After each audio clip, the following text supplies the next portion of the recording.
aliments et la sécurité doit prendre leur responsabilité. C'est extrêmement important. Ici au stade de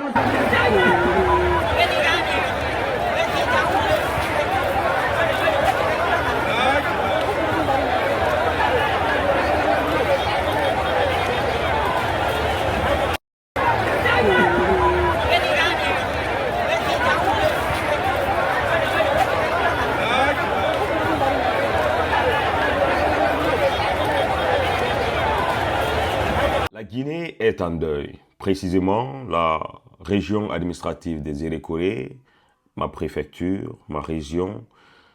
Il est incroyable de savoir que 56 Guinéens ont perdu la vie juste parce qu'ils se sont déplacés pour aller au stade et regarder un match de football.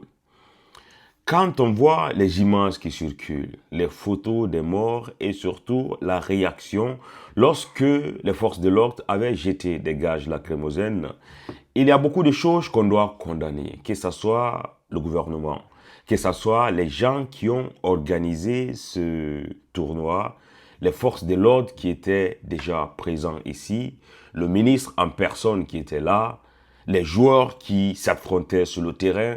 Ils ont tous leur part de responsabilité. Mais moi d'abord, je vais dire que à travers cette vidéo, je ne suis pas là pour faire une récupération politique afin, voilà, de dénoncer ou bien de dire que ce gouvernement est à la base de tout ça. Ça me pousse à réfléchir, mais avant tout ça, je dois d'abord dire que paix à l'âme de toutes ces personnes qui ont trouvé la mort dans ce stade et que ce n'était pas ça le plan. Peut-être que ce plan était élaboré par d'autres personnes. Il n'y a rien de fortuit dans ce monde.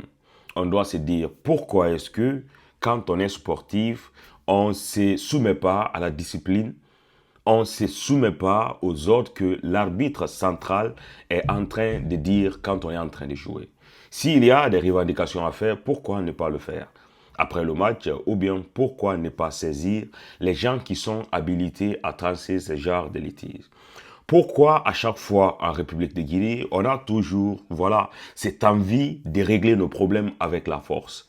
Je me dis déjà que au départ, les deux équipes sont à condamner parce que quand on vient jouer, quand on vient s'affronter, ça se passe un peu partout dans le monde. On doit respecter les ordres de l'arbitre. Raison pour laquelle il est là. Et cet arbitre doit aussi être neutre. Pourquoi déjà s'opposer aux ordres de l'arbitre et prendre les cailloux pour s'aimer la terreur, sachant que nous sommes aussi dans un lieu inapproprié. C'est là où je vais un peu accuser les organisateurs. Je vais accuser aussi peut-être le gouvernement du fait qu'ils ont laissé ou bien du fait qu'ils ont autorisé la tenue de ce tournoi dans un stade qui n'est pas encore terminé. Depuis 10 ans qu'ils ont commencé la construction de ce stade, jusqu'à présent ce n'est pas fini. Et le lieu n'est pas propice pour accueillir des milliers de personnes, des milliers de Guinéens qui vont venir s'entasser dans un lieu comme ça.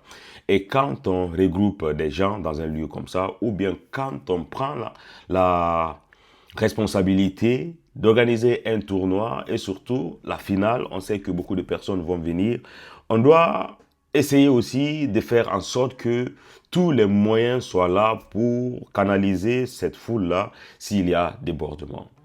Et ce que nous sommes en train de voir là, ça nous dit que rien n'était préparé. Et c'est l'instant où on doit accuser le gouvernement, on doit accuser les gens qui ont autorisé la tenue de ce tournoi dans ce stade-là. Et de l'autre côté, on s'est dit que le gouvernement, depuis maintenant 2 ans, ils avaient fait un communiqué pour nous dire que voilà, qu'aucun mouvement n'est autorisé sur l'étendue du territoire national. Des mouvements de soutien au général Mamadi Doumbouya ou bien des mouvements de soutien de n'importe quel genre qui autorisent, voilà, le regroupement de plusieurs personnes. On s'est dit que les gens sont en train peut-être de respecter le communiqué que le gouvernement lui-même il a fait. Pourquoi le gouvernement lui-même va organiser aussi un tournoi doté du trophée le général Mamadi Doumbouya, ou bien d'autres personnes sont en train de l'appeler tournoi de la refondation. Cependant, il y avait déjà un communiqué qui était en train d'interdire cela. Je pense qu'on ne peut pas faire une chose et son contraire. Et ce que nous avons vu à Zérekoré, c'est des choses que les gens vont se servir pour faire de la récupération politique. Mais à ce niveau, si on rentre un peu en profondeur, il y a plusieurs questions qu'on doit se poser. Pourquoi exactement la finale de cette coupe s'est organisée à Zérekoré?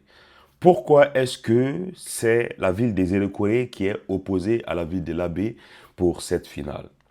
Qui est-ce qui a commencé à jeter les pierres? Ou bien, qui est-ce qui a commencé à être opposé aux décisions de l'arbitre?